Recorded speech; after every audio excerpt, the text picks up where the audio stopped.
Your shoulders have three distinct muscle heads, one in the front, which is commonly referred to as the anterior deltoid, one in the middle, known as the mid-deltoid, and one in the back, which is called the posterior or the rear deltoid.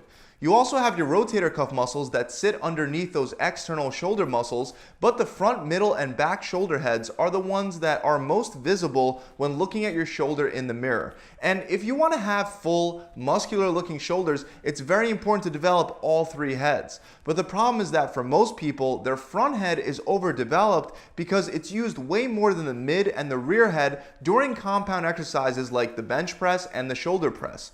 Also, the mid head is typically still used and developed more than the rear head, which gets the least attention and development of all. This is unfortunate because the mid and especially the rear head is extremely important to work if you want to get that 3D shoulder appearance.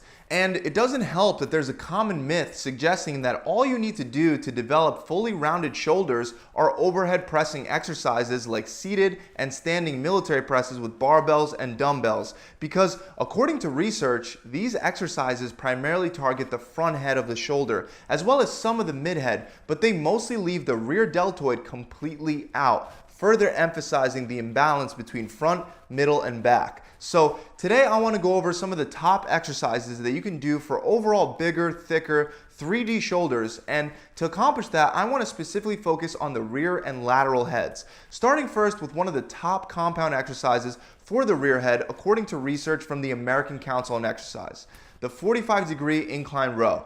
For this one, you'll want to start laying face down on the bench with the bench at an incline angle similar to the angle that you would set up for an incline press.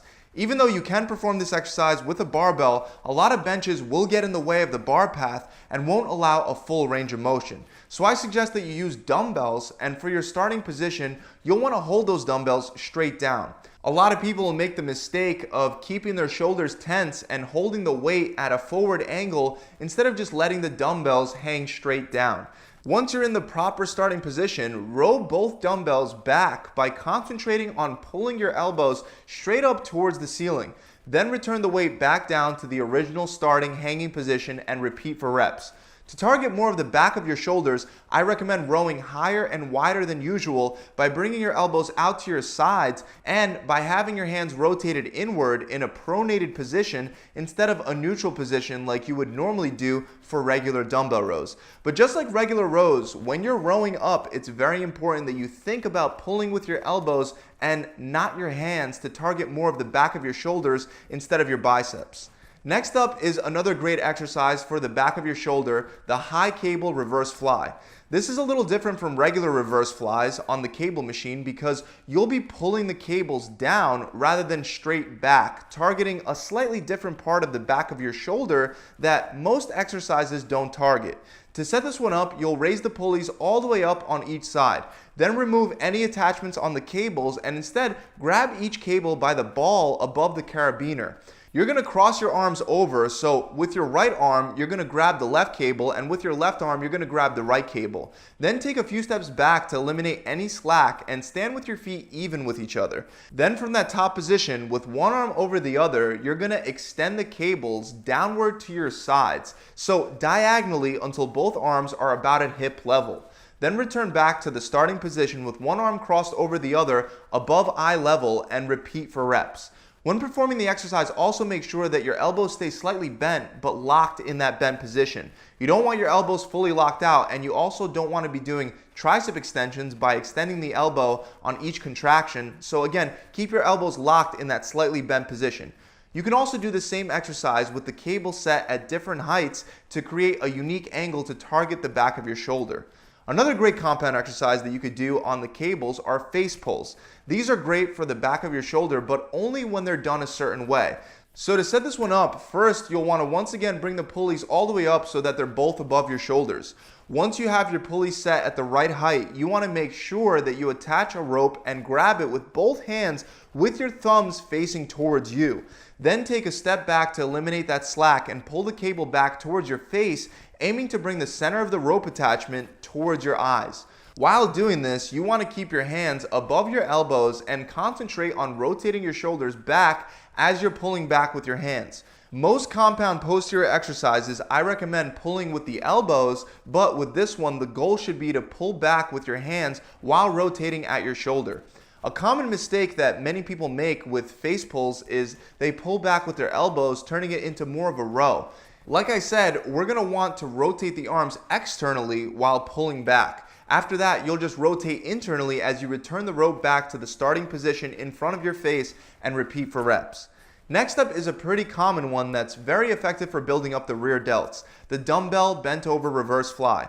Now, you can do this standing or seated. Both can be very effective. So first, let's start with standing. You're going to grab two relatively light dumbbells that should obviously be challenging, but they're going to be lighter than the amount of weight that you can lift for lateral raises. Then you're going to bend over until your upper body is almost parallel with the ground and let both dumbbells hang straight down.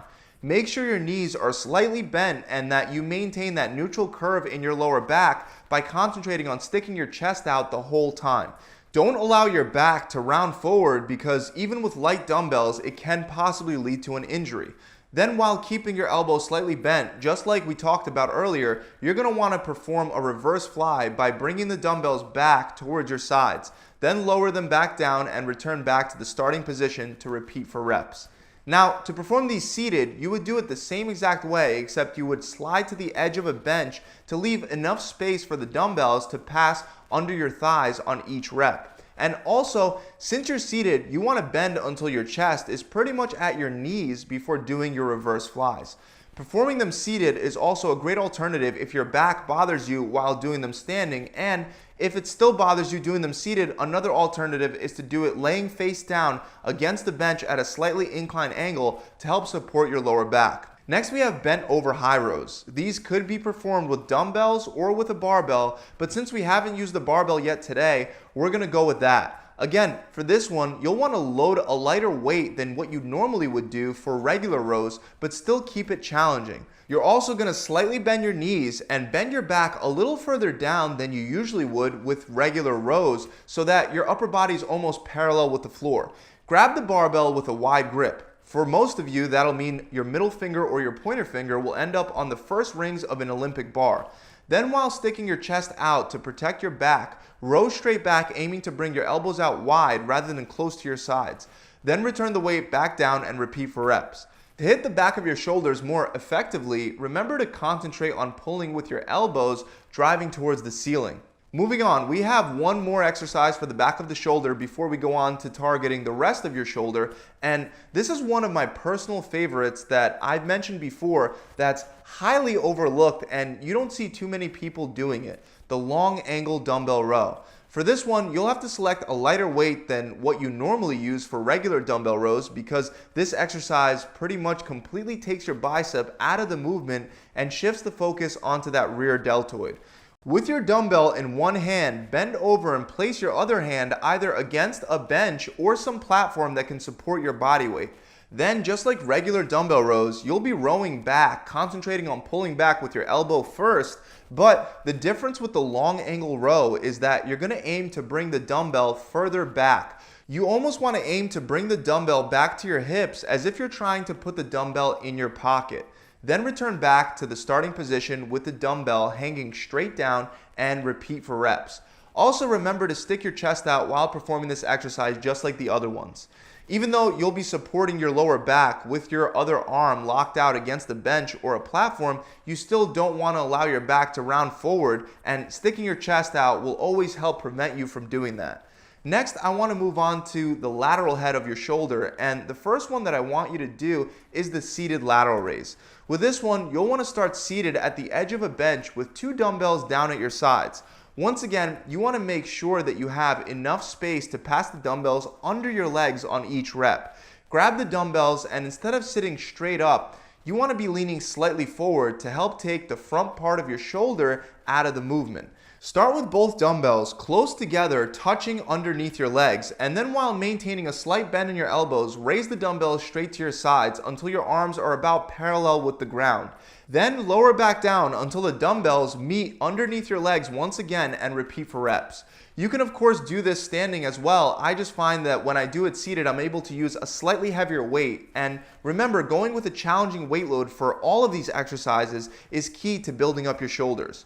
Another one that I really like is the leaning lateral raise. I've shown this one on the cables in another shoulder video in the past, but today I'll show you guys how to do it with a dumbbell. The setup is actually pretty much exactly the same. You would start first by grabbing onto a sturdy post that can hold your body weight. Make sure that you stand with your feet close to that post and lean away so that your elbow is locked out.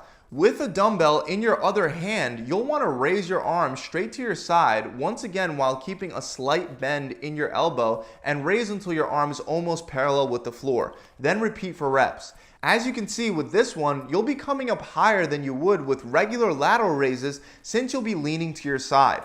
This presents a unique challenge for your shoulder, and even though I see people doing lateral raises often at the gym, I really don't see that many people incorporating this great exercise, so make sure you mix it into your shoulder routine.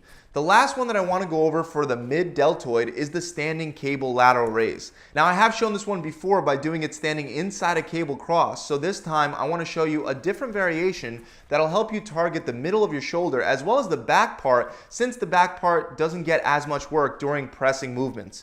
Just like before, you want to lower the pulleys all the way to the bottom of the cable cross with the D handles already attached, but this time you want to stand on the outside rather than on the inside.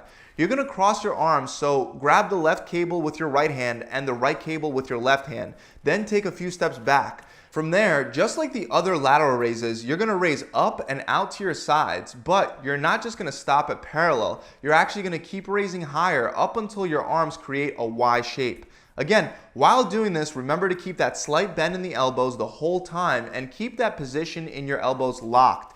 Once you get to the top, lower back down slowly and repeat for reps. So those are the 9 awesome exercises that'll help you develop thicker and more 3D looking shoulders. I don't recommend doing them all in one workout, but you can take a few and incorporate them into a workout to help build up your shoulders while saving the others for a second workout during the week. Specifically, the rear delt exercises are great to do with your shoulder workout or with your back workout, depending on how you set those up. That's about it, guys. I really hope this video has helped you out. If it has, make sure you subscribe to my channel and hit that bell icon. Also, if you're looking for a very simplified approach for building up your shoulders as well as other muscles in your body like your chest, back, arms, and legs, and you want to skip all the trial and error, just visit my website where we have challenges designed to help you achieve your body transformation goals, whether that's building muscle or burning fat. You'll get a customizable meal plan that will change as your metabolism adapts and changes throughout the course of the program. You'll also get a full workout plan with a full video exercise library so you're never left confused, as well as a recipe book, and an accountability coach will be there to guide you through the entire process, as well as much, much more. To find out more, you can click the link below in the description, or you could visit my website directly at gravitytransformation.com.